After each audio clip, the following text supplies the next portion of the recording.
હિંમતનગરમાં શંકાસ્પદ ચાંદીપુરાનો વધુ એક કેસ। અરવલ્લીના બાયડની બાળકીને હિંમતનગર સિવિલમાં ખસેડાઈ।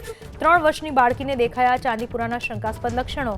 હિંમતનગર સિવિલમાં ચાંદીપુરાથી અત્યાર સુધી 5ના મોત। હાલ હિંમતનગર સિવિલ હોસ્પિટલમાં 2 બાળકોની સારવાર ચાલી રહી છે।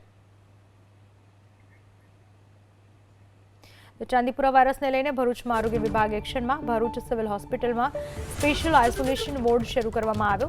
શંકાસ્પદ દર્દીઓને તાત્કાલિક સારવાર મળી રહે માટેની વ્યવસ્થા કરવામાં આવી। ભરૂચમાં હજુ સુધી નથી નોંધાયો ચાંદીપુરાનો એક પણ કેસ।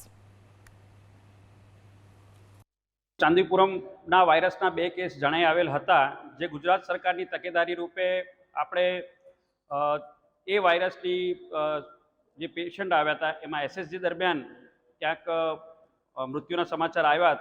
તે પછી ગુજરાત સરકારના સતર્કતાના આઇસોલેશન માટે અમે લોકોએ Kiransinh Patel medical college research ઇન્સ્ટિટ્યૂટે જેમ કોવિડમાં પણ આઇસોલેશન કર્યું હતું, જેમ આગળ કોઈ પણ વખતે આકસ્મિક કોઈ પણ રોગ આવે તો એની માટે તકેદારીના ભાગરૂપે અમે લોકો કામ કરતા હોય છે, તેમ ચાંદીપુરમ વાયરસનું પણ કોઈ દર્દી આવે તો ભરૂચ જિલ્લાના કોઈ પણ જગ્યાથી કે કોઈ પણ ખૂણેથી દર્દી આવે તેની માટે સજગતા માટેનો પ્રયાસ, અને અહીંયા પેશન્ટ આવે તો ડૉક્ટરોની ટીમ સાથે લેબોરેટરી અને એની સાથે જે પણ જરૂરી પડતા પગલાં લેવા પડે તેનું મેનેજમેન્ટ અને ભરૂચ વહીવટીતંત્ર સાથે સંકલન કરીને અમે લોકો ખડેપગે પ્રયત્ન કરીશું કે કોઈ પણ પેશન્ટ કે કોઈ પણ દર્દીને ક્યાંય પણ તકલીફ ન પડે એના માટેનો અમારો એક નાનો સુદૃઢ પ્રયાસ રહેશે।